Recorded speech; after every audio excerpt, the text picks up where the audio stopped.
Hey everyone, thank you for listening to the Gray Stage podcast. Before we get started here, I just want to remind you that if you haven't heard about Anchor, it's the easiest way to make a podcast. Let me explain. It's free. There's creation tools that allow you to record and edit your podcast right from your phone or computer. Anchor will distribute your podcast for you so it can be heard on Spotify, Apple Podcasts, and many more. You can make money from your podcast with no minimum listenership. It's everything you need to make a podcast all in one place. Download the free Anchor app or go to anchor.fm to get started.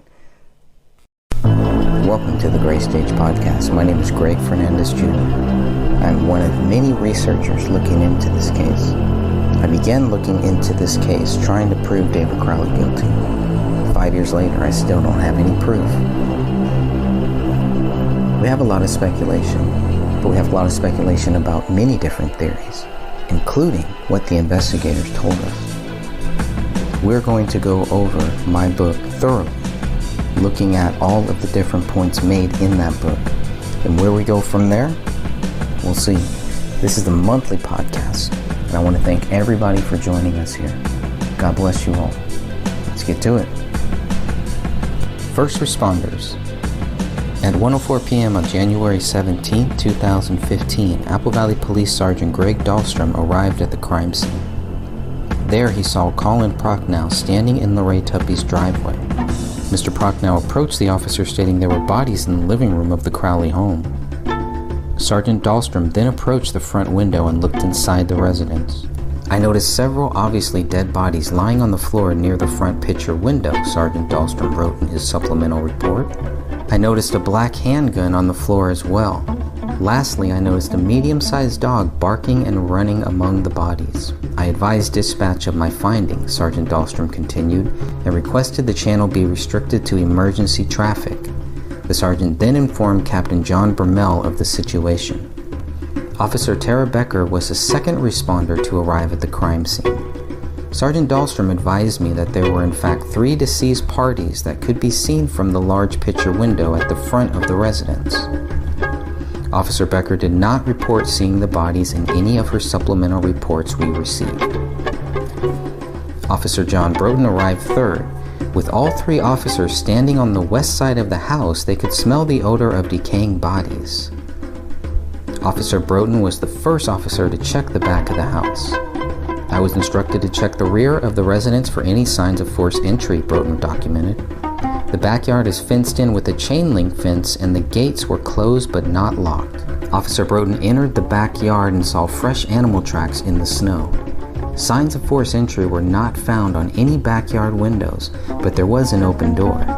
The rear sliding patio door was found open slightly 1/4 of an inch, wrote Broughton. I opened the door and found that it was not locked or secured with a bar lock. Paleo continued to bark as Broughton opened the rear slider. When I opened the patio door, there was an overpowering odor of decaying flesh. 1 light was on in the dining room, Broughton continued. The Christmas tree lights and other strings of Christmas lights were still on. After walking around the back of the house, Officer Broughton looked through the front window and saw 3 bodies on the living room floor. They were all badly decomposed, Broughton wrote in his report. 1 adult body was lying on its back with a black semi-auto pistol nearby. The second adult body appeared to be laying on its stomach and or side. Between 2 adult bodies was the body of a small child. Officer Adam Keeler arrived fourth and helped secure the scene until Paleo was removed from the house. Once Community Service Officer Brian Booth arrived, Officer Keeler opened the rear sliding door and the officers attempted to lure Paleo outside with dog treats. Officer Keeler reported it took 5 minutes for Paleo to come outside. The dog was scared upon arrival, wrote CSO Brian Booth, but appeared to be friendly. I was able to catch the dog with a choke pull and get it into the bed of my truck where it stayed until roughly 1900 hours. CSO Booth then took Paleo to Palomino Pet Hospital and advised the kennel to only feed and water the dog but not to do anything else with it since it was part of an investigation. Next, Sergeant Dahlstrom and Keeler entered the house through the rear slider. Prior to entering the residence, wrote Sergeant Keeler, I announced officers' presence. There was no response. The 2 officers cleared the garage first, then the main level, ending with the basement. I noted the writing on the living room wall, wrote Keeler. which appeared to say Allahu Akbar. It appeared to be written in blood with fingerprints. Sergeant Dahlstrom also noticed blood writing on the living room wall. I noticed letters on the wall that appeared to be written in blood. Dahlstrom also reported seeing several bloody footprints on the floor in the area between the kitchen and living room. Below the wall on the living room floor lay 3 heavily decomposed bodies, 2 adults and 1 child. At this time, Broughton reported, the bodies are presumed to be that of the homeowners David Timothy Crowley, born 7/7/85, and Kamel Rasul Crowley, born 11/20/86, and their daughter Rania Crowley. With all 3 levels cleared, officers left the house and waited for detectives to arrive. The Crowleys' mailbox was full. After Officer Becker photographed the mailbox, she opened it and removed 2 pieces of mail, one belonging to David and the other to Kamel. The postmaster was arriving at this time, wrote Becker, and handed me today's mail, which was placed inside the mailbox. An interesting note found in the BCA notes stated mail in mailbox, December 29th, /front packages 11015. Alright, so that was reading from pages 13 to pages 15 of The Gray Stage by myself, Greg Fernandez, looking at the first responders. 1, 2, 3, 4, 5 first responders is what we're looking at here. All before the detectives arrive and all before the BCA shows up. And obviously, way before the medical examiner shows up as well. What you'll see here is some of the most important information about what happened to the Crowleys. And with that, we're going to take you right into our call with Dan Hennon, Sophia, Stephanie, and of course, our good friend Ann. We'll be covering the chapter called First Responders in tonight's show. This is basically pages 13, 14, and 15 of the book, A Gray Stage. I think what is really important here is the first responders should all have the same story. They should all look at the same bodies and report them the exact same way. So that's what I was looking for here. People can judge that for themselves, whether all of these officers who entered that house or who showed up to the scene and looked through the front window and saw these bodies, did they all see the exact same thing? Sergeant Greg Dahlstrom was there 1:04 p.m. He arrived, and he was the very first person. He looked in, approached the front window, and looked inside. So he was the very first responder on site. And he goes on to say that, quote, I noticed several obviously dead bodies lying on the floor near the front picture window. That's what he wrote in his supplemental report. And, quote, I noticed a black handgun on the floor as well. Lastly, I noticed a medium-sized dog barking and running among the bodies. In my opinion, I think Paleo was probably happy to see somebody alive and looking in the window. Maybe that a protective instinct also kicked up in him.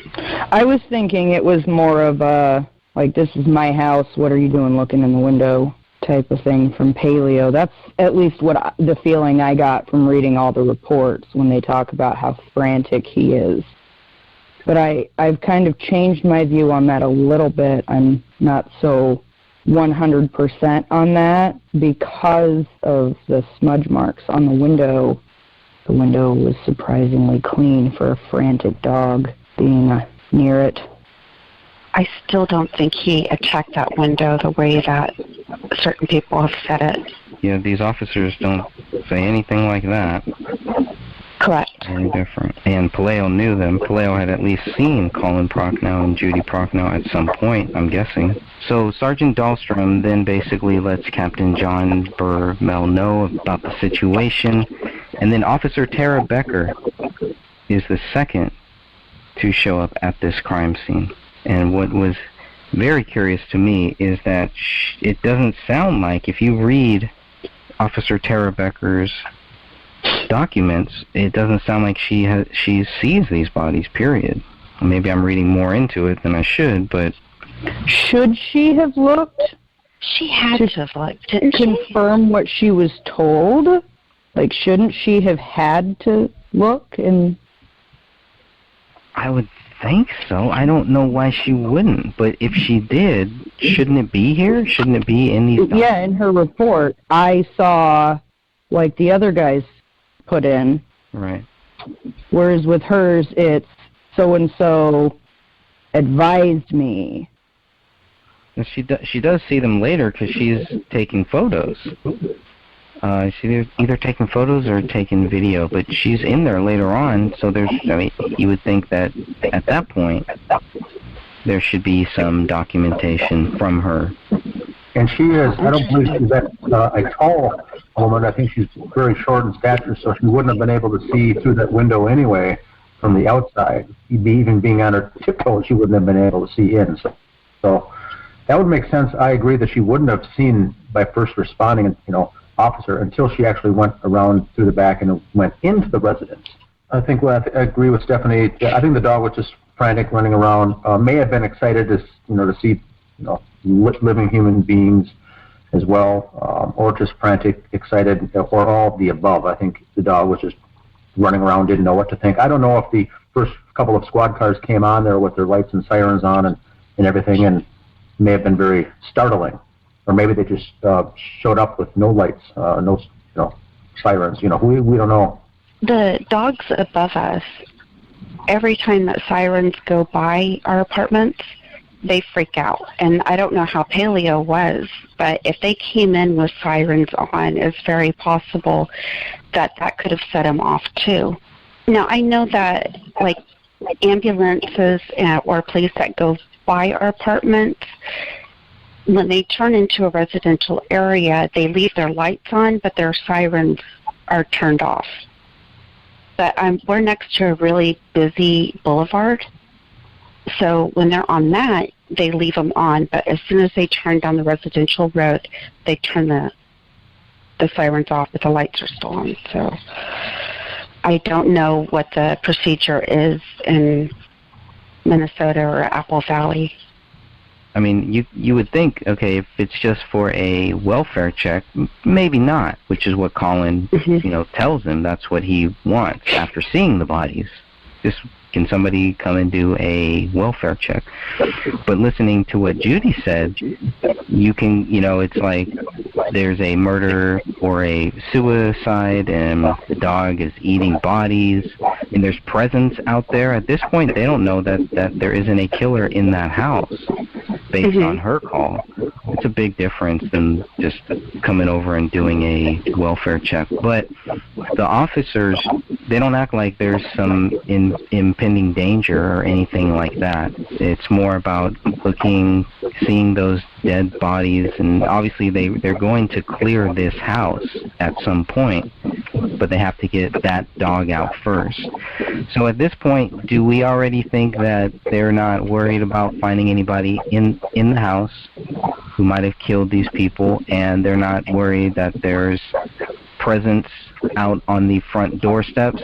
That could be bombs or something. They really don't know anything at this point. Why would they think they were bombs?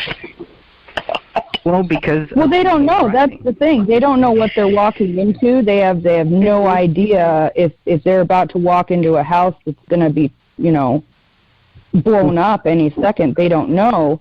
But given Judy's phone call, she was who they first talked to.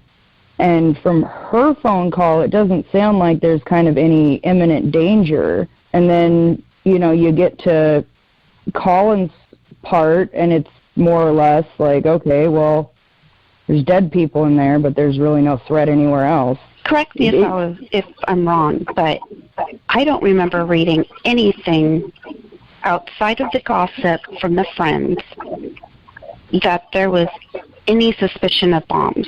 And they don't mention it in the reports, do they? No. Okay. I think it was only Nathan Hendricks and Sean White that mentioned that. Correct. Now, Greg, if I could just jump in here. When the first officer came, Dahlstrom, he did see the neighbor, Colin Prochnow, standing in the driveway of the other neighbor, chatting, and then he came up and told him that the bodies are in the front in the picture window. So I think the imminent danger may have been relieved at that point when they saw the two neighbors just chatting calmly in the driveway and saying, yeah, they're inside, the bodies are inside. So maybe that led them to assume that there was no imminent danger, perhaps. I don't know. It's just weird. Like, I guess everybody reacts to things different, so it's not really my place to judge how they responded. But when Judy's telling Lorraine Tupi, yep. to, don't go look in there, don't do it, don't look in there. That seems like, she's very bothered by that, as anybody would be. But if Colin and her just kind of standing there chit-chatting when the cops get there, it kind of makes me wonder if there's not more to the neighbors calling and saying what they said. Like if maybe there wasn't some sort of checklist, if you will, given to them to say what they said to the officers. Just going through the reports, the things that are put in there, like the things that the police say, that the neighbors said, just weird little things that don't seem like they would be important to this case. There's no real reason why it should be there. We talked about it a little bit in the last conference call where Dan had pointed out it seems like it was just like put in there to kind of push an agenda. That idea is seeming more and more realistic to me, at least. And I think, too, to piggyback back on what Dan was saying, Judy did talk to the police at some point, and she said comments that David was acting strange in the last few months. He had a mohawk. He was wearing military-type clothing. So the police might have been given at some point the impression that there was an intruder and it was him. And it's interesting that Judy is also saying these things because she also told police that she had limited contact with the Crawleys. So how would she know if David's behavior was strange or not? She doesn't even know the family that well.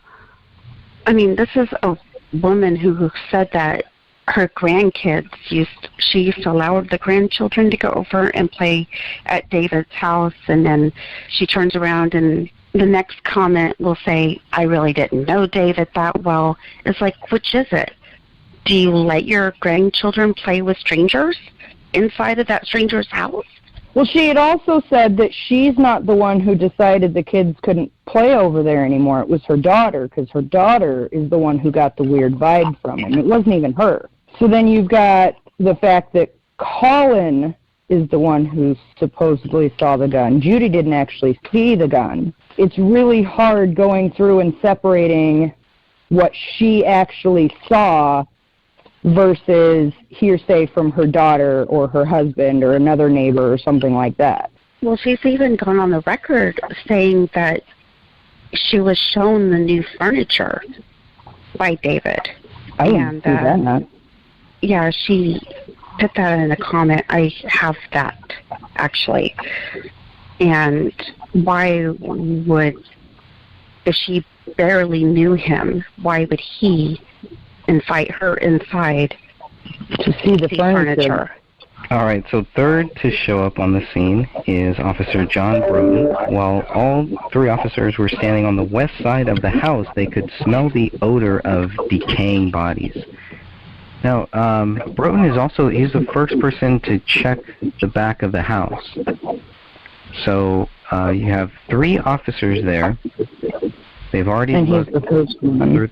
Yeah, one has already looked through the front window. You have three neighbors that are hanging out, and so Broughton is told, go check the back of the house. Is that another common thing too? You have one officer in front, one officer in the back. Do you want two officers going through the back? To me, it just kind of seems like they're not that concerned about another person in that house, and they're not that concerned about this being a triple homicide. So when Broughton goes to the back, he says, I was instructed to check the rear of the residence for any signs of forced entry. That's what they're looking for here. The backyard is fenced in with a chain link fence, and the gates were closed but not locked. I thought that was another interesting thing too. I don't know. Over here, we don't really lock our side gates. I don't know what people in Minnesota do, or in Texas. or wherever the rest of you are. He had a small child and a dog, though. I would think that would be like the back door not being secured, even if it was broken. That not being secured, plus the gate not being locked, you wouldn't have need to force your way into the property. You've already got a clear path. The back gate's unlocked. The back door's broken. Why would you need to break your way in? Here's what I think here. You get these, the calls come in from dispatch, 911 dispatch. And so the people responding are just typical patrol, traffic patrol officers. And they're showing up to a scene with bodies inside and a dog running around. So I think they're mainly waiting for instruction as far as what to do and, what's their role there. So they're chatting, and the house faces south, and the back of the house faces north. And so I think when they get to Broughton showing up there, the officers were at that time wandering over to the side, which is the west, and that's where they can first get the glimpse of the smell. The front door and the side doors and windows were closed. Only in the back was the door open just a little bit, that slider. So I think when they walked to the west and were about to go into that gate is when they caught the first whiff of it, and which would make sense. They're getting closer to where the door is open. And Minnesota, not common to lock. You have a chain link fence like that there. There's just a clasp that closes it. There's not a lock. I don't know of any neighbors that have locks on it. And that fence, as I stood there before on the scene, was, I think it's a 4 or 3.5 foot high fence, very short. It's like just for dogs, pets, and little kids. Any adult can just basically jump over that fence or leap right over it. So it's very small, but so that would make sense. Now Broughton goes out of his way here to mention all these steps, and I think this is all just protocol. He's throwing in there, we're looking for forced entry. We're seeing if things are locked and things are not locked. Those are the kind of rhetoric that I think that's how cops speak when they enter a scene like that, or what they're instructed to say. So he's making sure that there was no forced entry, and there wasn't. And so that's, I think, that's what we're hearing a lot from his statement. The door was less than a quarter of an inch opened slightly, and they found that it was not locked or secured with a bar lock. So he goes out of his way to, clearly explain how it was seen. It makes sense. I'm just wondering if they had found signs that somebody had forced their way into that house, would that change what they did from that point on? I don't know. I'm not sure. I think it's they're trained in a certain way. Like when the crime scene photographers came in, all the time they spent right off the bat was taking 18 photos of the door,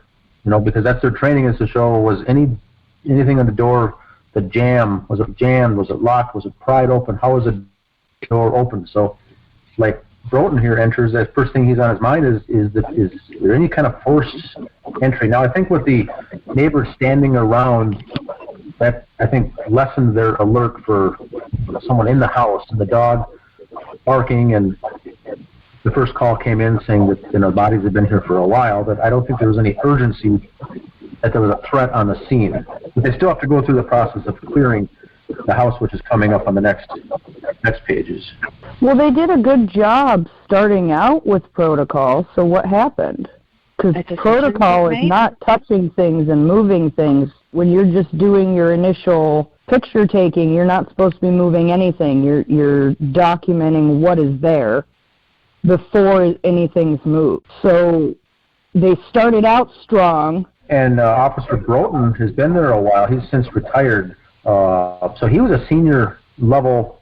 He was a veteran. He knew what was going on. You can tell by his comments and his statements and his reports that things were very well detailed. I mean, he said, I opened the door and there was, he said, quote, an overpowering odor of decaying flesh. Now that would make sense for bodies being there. That is obviously what the smell would be. And he goes on to say that there's a light on in the dining room. Christmas tree lights and other strings were still on. And he walked around the back of the house and then looked through the front window and saw 3 bodies on the living room floor. All were badly decomposed. One adult was lying on his back with a black semi-auto pistol nearby.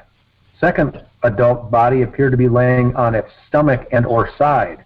And between the two adult bodies was a body of a small child. So Broughton comes in and does his job, I think, describes everything, checks, goes around the house. He does everything, like Stephanie said, the protocol was there at the first folks that showed up. Okay, last thing on Broughton here was this overpowering odor of decaying flesh. Does that help us give any indication of how long the bodies were there? Does this help show that the bodies were there for 3 weeks? I got family and friends that are in law enforcement. The first few days, up to a week, is when it's going to be the most horrendous. After that, the smell is still bad, but it backs off a little bit. The most overpowering is that first week, probably the first maybe days 3 through 7. And so when he says overpowering, that leads me to believe it's in that 7 to 10 day window that the bodies were sitting there. If it was 3 weeks, it would still stink, but I don't think you see the word overpowering, because by that time the stench is for the most part gone away. So that's the only other thing I can say on that. He does say the word overpowering, and that's the same adjective I get when talking with family and friends in law enforcement when they talk about that. Yes, it's going to smell later on as well, but if it's overpowering, it's in its first round of the whole rigor mortis. And so that's where I lean into that earlier stage, and I don't buy the 3 week stage because of Broughton's comment. And that's why I wanted to interview him. I talked to him on the phone after he resigned and retired. And I said, well, if I'd like to meet and go over the case with you, and I could meet, because I'm only 30 minutes away. And he said, well, let me run it past some people, and I'll let you know, but I'm open to, have a cup of coffee. And then he called back and says, I talked to, Gummert, and I didn't really have anything to do with the case, so I don't think we should meet.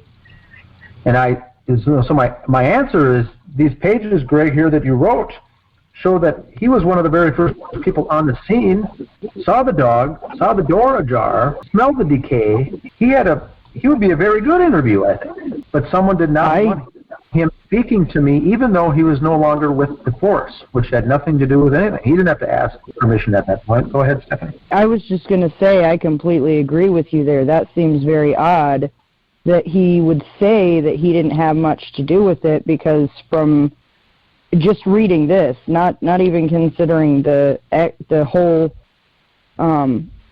police report, it sounds like he was one of the important interviews to get. So why would somebody have told him to decline it, the interview? Well, that's the point. That's the same thing. By him saying that he didn't have much to do with that, that's an outright lie, because clearly he was one of the first few people there. So. And I think the way he phrased it on the phone call was he didn't have that much to do, and he wasn't playing a big, important role in the detective and the investigation that went on months and up to a year later. And I said, I wasn't looking for that. I was looking for a first response. I wanted to get your ideas from actually being the first, third person there on the scene.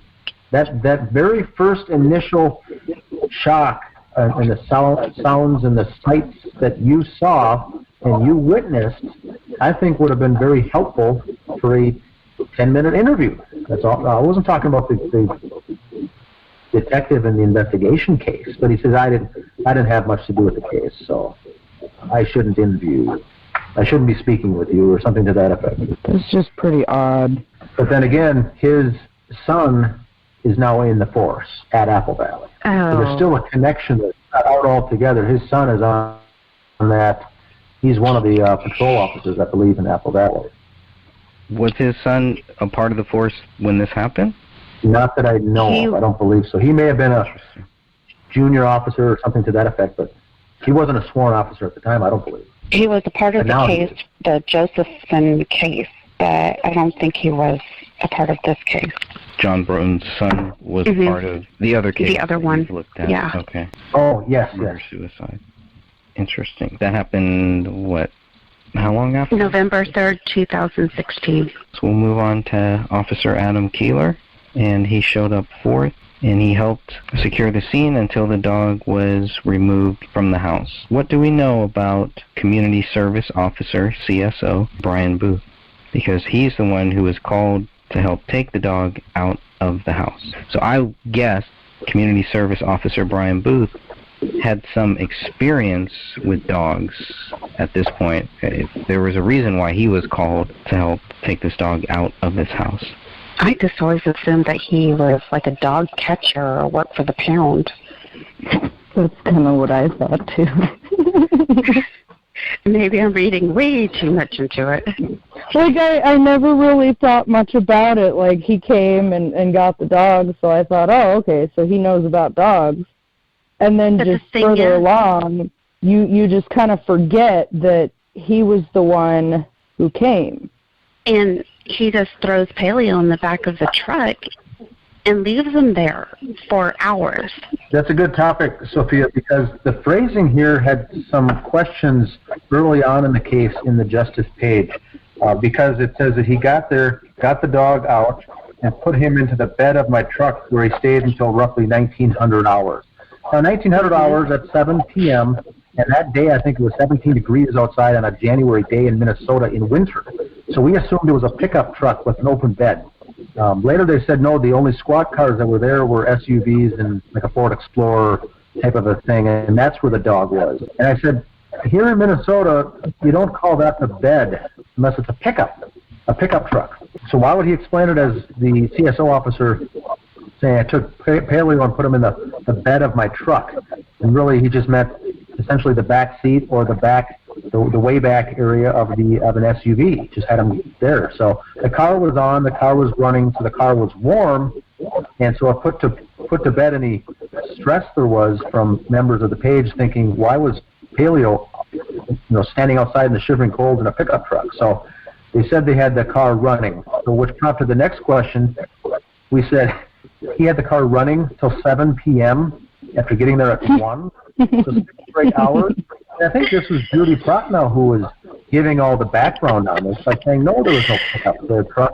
And I said, but well, why was the truck running for 6 straight hours? It ran out of gas, potentially. Mm-hmm. She said, well, maybe... Well, I mean, maybe somebody went and made a run and brought a gas can or something. But you're right. The paperwork shows that till 1900 hours, that dog was there. They didn't take the dog to the pound or anything. Basically, he was just quarantined with no food. That they may have given him some... I don't even think they can get him any treats at that point. I think they had a bowl of water or something.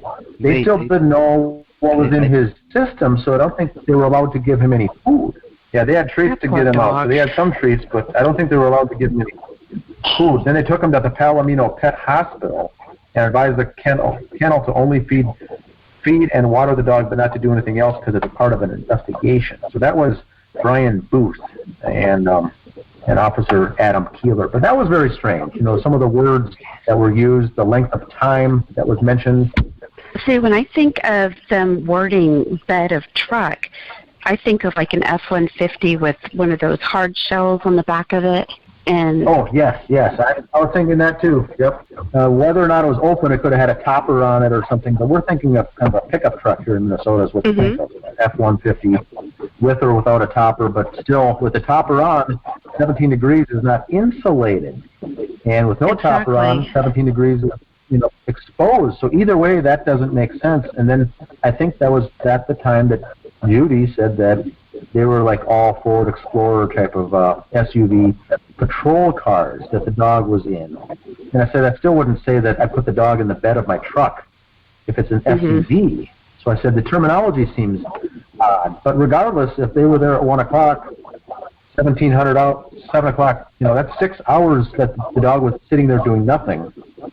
And for all they know, he hadn't eaten for 3 weeks. I guess they had already seen what the living room was through the front window, through the back window. Why clear the garage first? Was it right there next to, because you come in through the back, and there's that fireplace, the kitchen. The garage is right there in that same area? Right. Yeah, the door leads right into the garage from that area. So if protocol would be to sweep the house going from right to left or whenever you come in, that would have made sense. And they both went together, so they cleared the garage first. I don't know if that's strange, Greg, or not. I didn't read too much into that. They saw the writing on the wall in blood, and then Dahlstrom, who's also in there at this time, noticed blood writing on the wall and several bloody footprints on the floor. And then he goes on to say that the living room floor laid 3 heavily decomposed bodies, 2 adults and 1 child.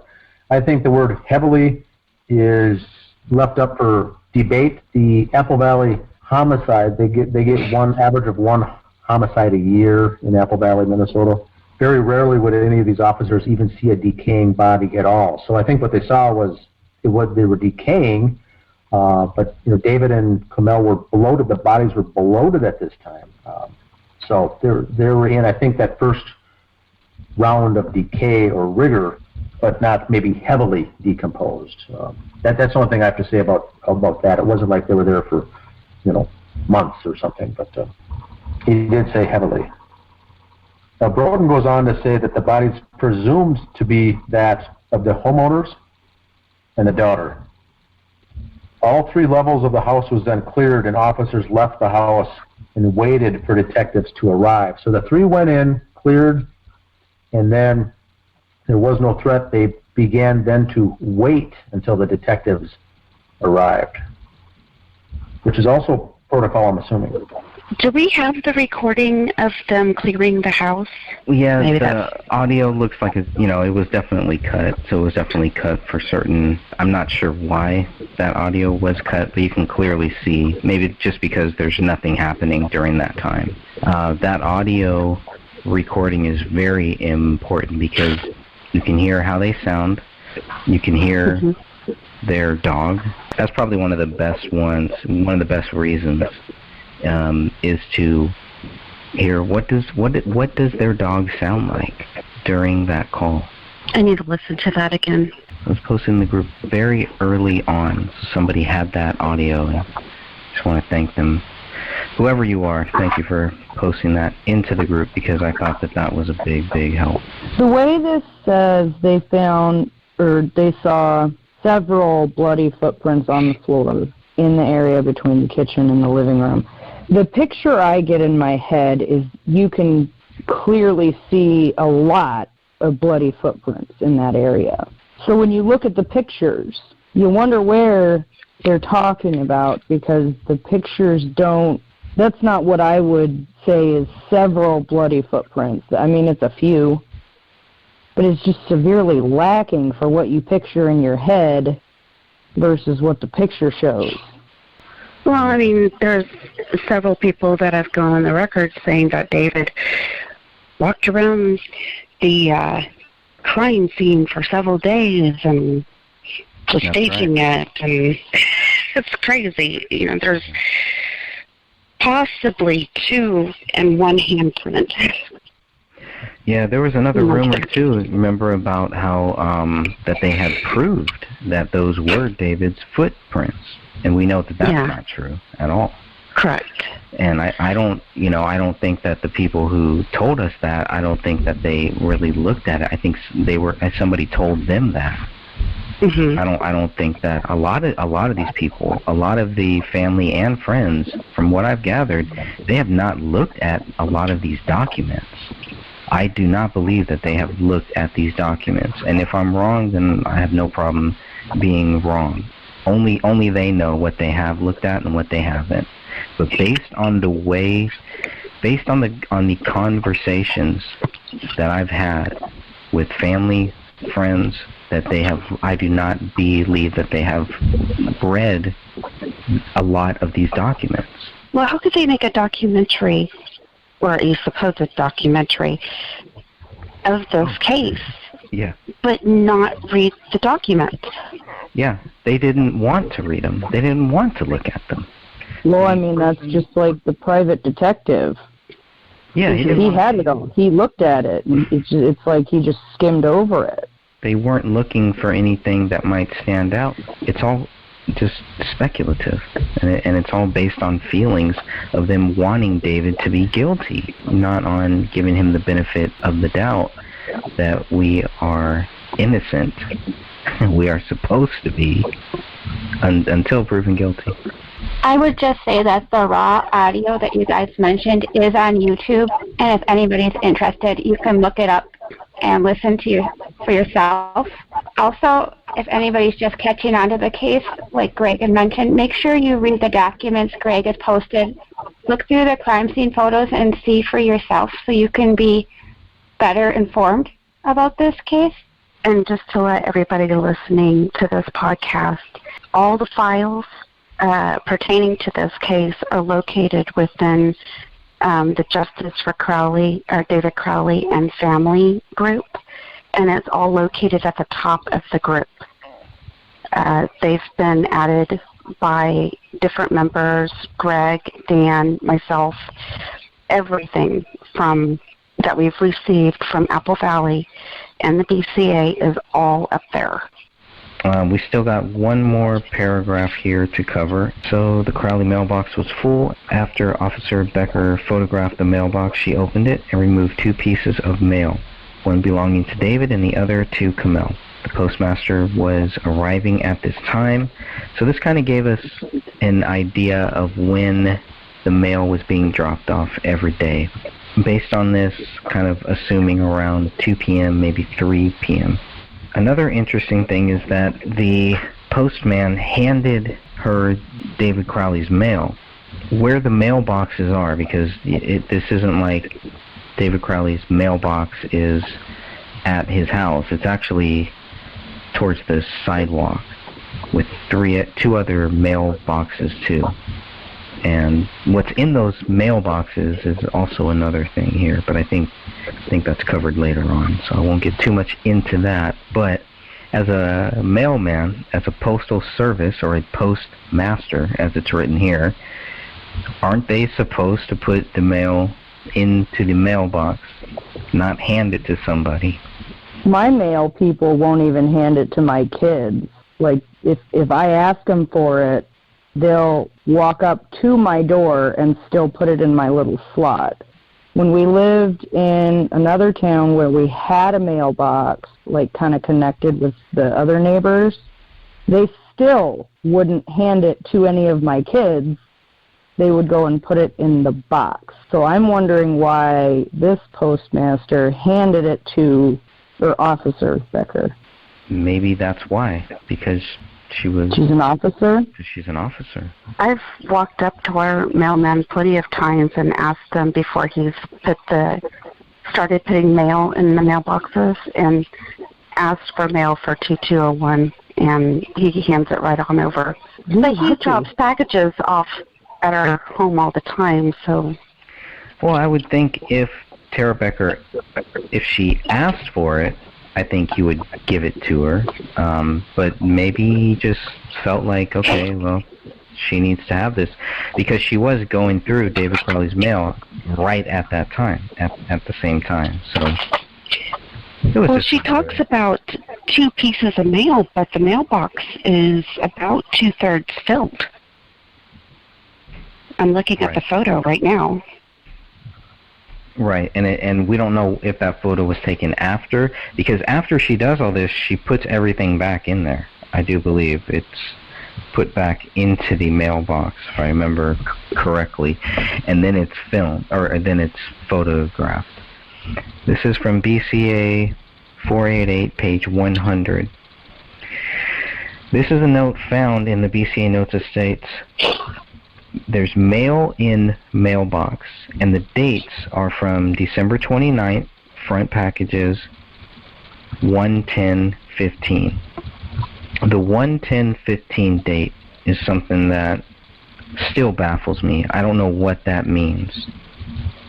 So if anybody wants to look that up, you can look that up in the BCA 488 PDF on page 100. Okay. Joe Cooksley writes this. So, quote, mail in mailbox December 29th / front packages 1/10/15. So the 1/10/15 is what really interests me here, because that is the first day that the packages are seen. So maybe that's what they mean by the front packages 1/10/15. It's just not really clear. Well, the great thing about this book is it's like Dan said in the foreword. That was amazingly well the way he put that. It's not to tell you who committed this crime. It's not to tell you why you should believe the way we do. It's to give you enough information for you to go and find your own decision. It's a tool. It's like a reference guidebook, if you will, of the basic facts that you need to know of what happened so that then you can go and track it down and decide what you think happened. Any final words here from anyone? I wanted to say thank you again to Dan, even with all the drama that came from it. Thank you for putting up the money and hiring the private investigator. I think that was a really important step. He may not have done a great job, but the fact that you stepped up and did that, I really respect you as a person just for that fact. You know, not even considering all the work you guys have all put into this. Just that alone, you guys are all some pretty amazing people, and it really should be noted that, you know, without any horse in the race, we're all, aside from our busy lives, trying to find justice for this family. Since 2015, I'll tell you, I've lost a lot of respect for a lot of people that I thought were real truth seekers. I really thought that these people were looking for truth, and now I don't. You know, now I think it is all about money, and it's all about fame, and it's all about them. It's not about truth, because this case is so toxic. There is no winner in this case. You know, nobody wins here. All that we can do is try to find justice and try to bring justice to this case, and that requires a certain amount of a sacrifice. And for people that are public, for people that are known, for people that have following, for people that want to get likes, people have share their data and everything, want them to treat them special, wipe their feet and kiss their ass. Those people are, you know, look at this case and don't want to touch it. So how real could those people be? You know, and it's just like every day we hear, not every day, but very often I hear, well, we should get this person to look into this case. And then we get a person to look into this case, and they don't want to look into it. They don't want to touch it. You know, but yet I'm supposed to follow them. I'm supposed to think that they're this great person who is good at cracking these cases and looking at these unsolved cases and everything. They're so great at that. We give them a slam dunk case and they won't touch it. Something wrong with that. Very much so. If it makes you feel any better, his TV show fell through. Yeah, that does make me feel better.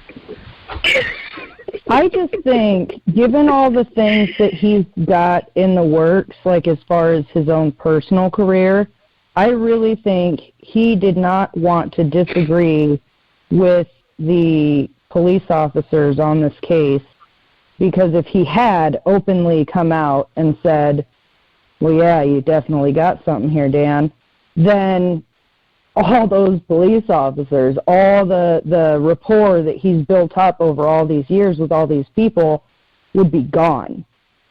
Just from him saying, I believe these police officers didn't do the best they could have. You know, that could be a reason why he wouldn't have said that we're on the right track or anything to that effect. That could be a very good reason why he basically just told us that we're all nuts for looking into it. And I agree with that. I mean, he doesn't want to burn those bridges with any police that he might have to work with or any deals that he has in the works. Right, but at the same time, you're kind of pissed at him, or I am at least, because he was paid to do a job and he didn't do it. Heck, I could have done that. My daughter could have done a better job than he did. for a whole lot less money. Like, I gave feel you a so great bad. deal, Dan. Like, he could have, Kenneth Maines could have been, yeah, he would have had some negative blowback, but anybody who puts their name to a case where other people say something different is going to have negative blowback. David himself said that you're going to have that. He was experiencing the negative blowback on the Gray State movie. You know, there was all those people telling him that, you know, oh, you're not actually going to do this, are you, right? That's going to happen no matter what, because there's always going to be somebody who doesn't agree with what everybody else says. But in order to get this properly looked into, there has to be somebody who's willing to say, fuck it, I don't care if I lose my job. I don't care if all these officers are mad at me. If they're really going to be mad at me for telling the truth, well, then I don't need all them. Because, like Greg just said, it's a slam dunk case, but it's almost like people are afraid to put their name to it because of all the other crap that's attached to it. But these were people. These were human beings. If we're going to say that, why even have police look into murder cases? Why even have a justice system? If we don't believe that every single person on this planet matters, why do we even have laws? It's stupid. Every single person matters, no matter if you knew them or not. They were a human being. The laws are there to protect us. And if the police are not going to look into a case and investigate it to their best ability, there's something seriously wrong. You know, Dan is a very smart guy. There's a reason why he picked Kenneth Maines. And if the guy that he picked can do such a horrible job, it was a big downer. It wasn't a setback, though. It wasn't like we had to regroup or anything like that. You know, the truth is on our side. I mean, I can show this case to family, friends. I can show this case to people who are teenagers, people who are in grade school, people who are in their 60s, in their 70s, and they get it. You're telling me a guy like Kenneth Maines, a guy like that who, you know, has lived this, has worked these cases, who is doing a show and all that on cold cases and solving cold cases. This is the biggest cold case you'll ever solve. Everything was given to him on a silver platter. All he had to do was just say, there's something wrong here. That's it. He couldn't even do that. Well, but if you think back to what that detective said to Dan, where he said he'd be willing to talk, and then he talked to Gummert, and then he said, well, I really don't have anything, you know, much input on it, or, you know, whatever. That, to me, says there's something wrong. Just that. Because if he was on that scene first, that is important to know what he said. Otherwise, he wouldn't have made a report. If what he had to say about what he saw when he first got there was not important, they would not have had him, they wouldn't have let him stay. They would have said, all right, buddy, go take off. They wouldn't have even had him really write a report. If it really wasn't important, why would it even be in there? But then there's other stuff that you find that is so vitally important to this that they just overlook. Like the hand, the gun, the hands, the arm, the cracked rib, all the things that do not make sense, they overlooked. But then things that they should have looked into were not. Like the fact that there wasn't a call placed on December 16th for the pot or a text message sent from David's phone. Right, Or the follow-up there afterwards. were financial issues. The unknown DNA, that kind of stuff, or the telephone still being, or his account, his AT&T account still being active as of last year. Who's paying for it? Is there identity theft? I haven't checked since to see if it's still active, but it's a little concerning that they were still active at that time. Well, if they had gone into like witness protection or something like that, they wouldn't have kept their phones. Right, they wouldn't have kept their phones. They would have had to cut off all contact, completely change who they are and what they were about, everything down to their childhood, their whole life story, their name, where they're from, everything. They have to completely become a new person. Mm-hmm.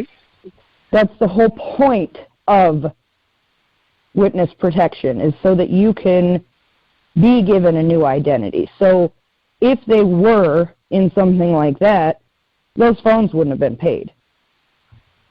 Correct. You wouldn't find any of the future breadcrumbs after they've died.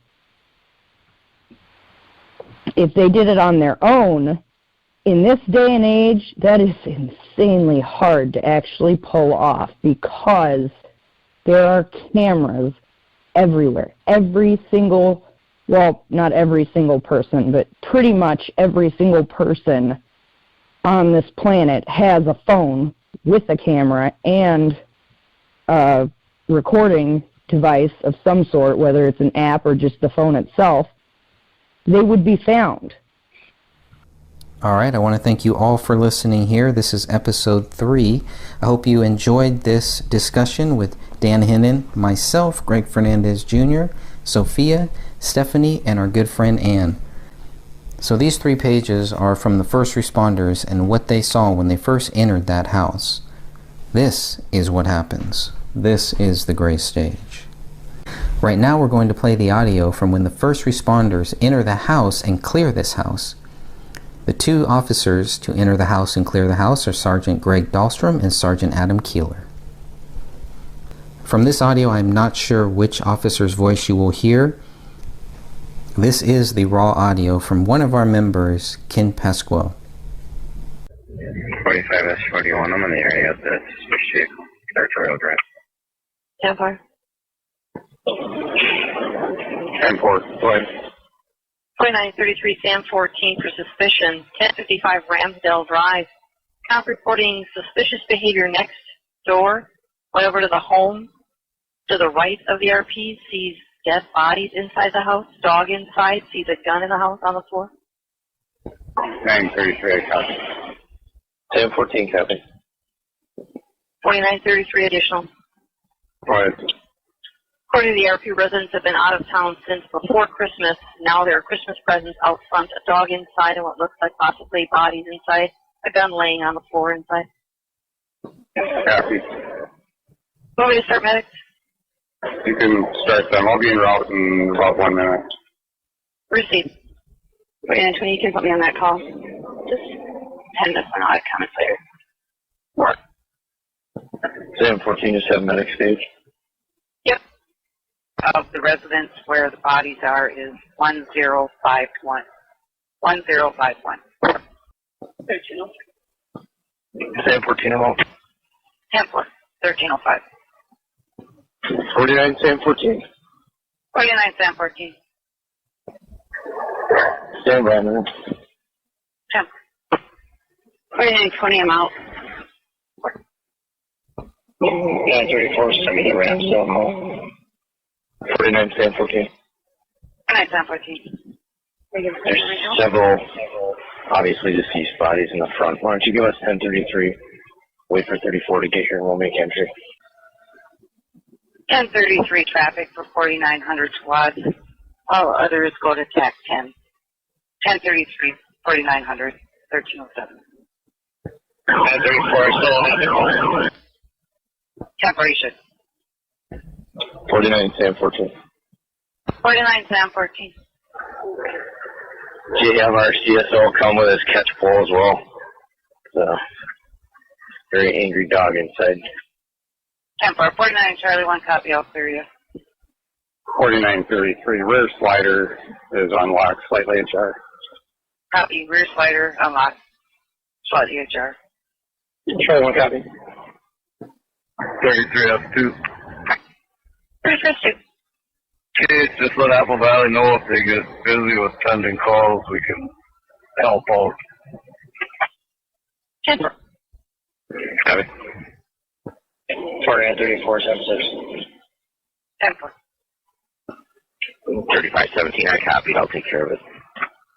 10-4, thank you. 49 Sam 14. We're going to make entry as soon as CSO can get here near this dog. 10-4. 3211 for 3 vehicle 1050 display and pilot.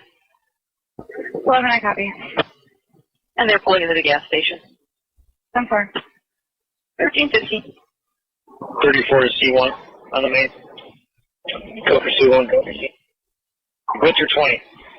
Right around the corner. Alright, when you get here, bring your pole over back. Copy. 4934. 4934. You make an entry into the house. I'll be making entry. 10-4. 49 14. 49 Sam 14. First floor search complete. 3 obviously did. We're in the basement. 10-4. First floor search, now in the basement. 4934. 4934. We're code 4. Let's just keep the channel for a little bit. 10-4, code 4, keeping the channel. 4934. Go ahead. Can Alina clear, or do you want them in? Sorry, Alina can clear. 10-4, Alina clearing. 49 Sam 14. 49 Sam 14. Page out all investigators and we'll to our PD. I'll be in contact with 901 here shortly. 10-4, page out all investigators. 34. We don't need to block off the street. Just put your squad there. 45 1. I'll be in the area. I go here in PDM. 10-4, 1338. Yeah, 109 also in the area. 10-4. 49 Sam 14. 49 Sam 14.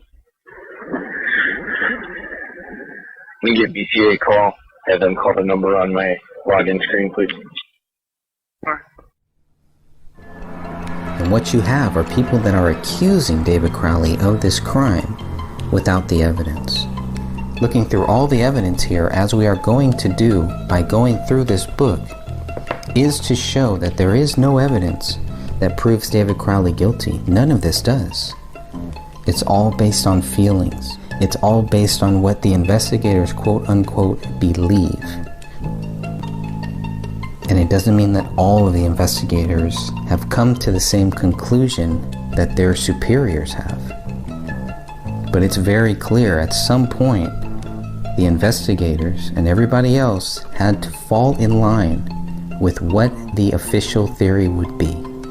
And let's not forget how quickly that the Apple Valley Police decided David Crowley was guilty and the public was not in any danger. We're talking within 24 hours, possibly within hours. We can clearly see by the 94 pages of police reports, by the over 500 pages of BCA documents, and by the medical examiner's report, there's nothing in here that proves David Crowley guilty. They can suspect him. He might be their suspect. But being a suspect and being the perpetrator of the crime are two completely different things. Give this to people. Hand this book out. Share the information in this book. You can download all of the information for yourself right now by going to thegraystage.wordpress.com. Scroll down to the bottom of the homepage and you can download all of these documents right now. A lot of these documents can also be found in the Justice for David Crowley and Family Facebook group and Dan Hinnan's website, theuglytruth.info. Once again, I want to thank you all. If you have not listened to the first 2 episodes, I think it is well worth the effort, well worth the time. We try to keep these to a maximum of 1 hour, about 60 minutes, and these will be released on the 1st of every month. This is not about me, this is not about you, this is about getting justice for this family. That is the purpose here. And it's very clear. We have a slam dunk case. And it doesn't take a rocket scientist to figure this out. It really doesn't. But it does require you to remove your personal feelings and to remove what you think happened here. Look at the documents. Look at the images.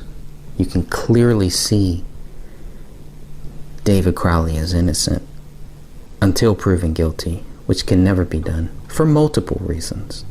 Obviously, one reason being that David Crowley is dead. But let's say that he wasn't dead. Even then, based on all of this information that we have here, these authorities cannot even prove that David Crowley wrote anything in that house. They can barely prove David Crowley ever put his hand on that gun. And we know for sure that they cannot put the pen in David Crowley's hand. They cannot tie the footprints in the living room to David Crowley. They cannot tie any of the prints on the laptop in the kitchen to David Crowley, and they cannot tie the blood writing on the living room wall to David Crowley. More so, they can't even find the bullet that killed David Crowley. His blood is not on any of these bullets. That's about it, my friends. I want to thank you all. Alright, I want to thank you all again for listening to the Gray Stage podcast. This has been episode number 3. We truly appreciate all of your help. Please consider joining the group Justice for David Crowley and Family Facebook group created by Dan Hennon. Think about joining some of our live calls on our YouTube channel, The Gray Stage. And of course, we want to thank you again for listening to this podcast, for listening to every episode of this podcast, and for helping to spread the word to let people know justice is coming. Justice is coming. It will be coming. Don't worry about that. Until next time, episode 4 will be next month. And of course, episode 4 will be the suspicious deaths. That will cover pages 19 all the way through, it looks like pages... That will cover pages 19 to 24. And in this, we are going to finally get the detectives who show up, the BCA who shows up, and of course, the medical examiners. And what they report when they walk into the house. When they go through the house thoroughly and find everything. Oh, but 2 important things they don't find. Item 53 and item 57. Item 53 is a bullet hole that rolls out of the living room carpet a few days after the investigators leave the house. And of course, item 57 is a bullet that is found 1 month later.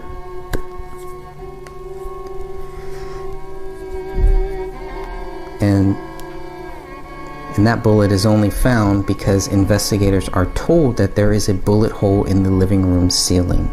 So again, investigators, BCA, medical examiner, cleaning crew, everybody except for some of the friends of David Crowley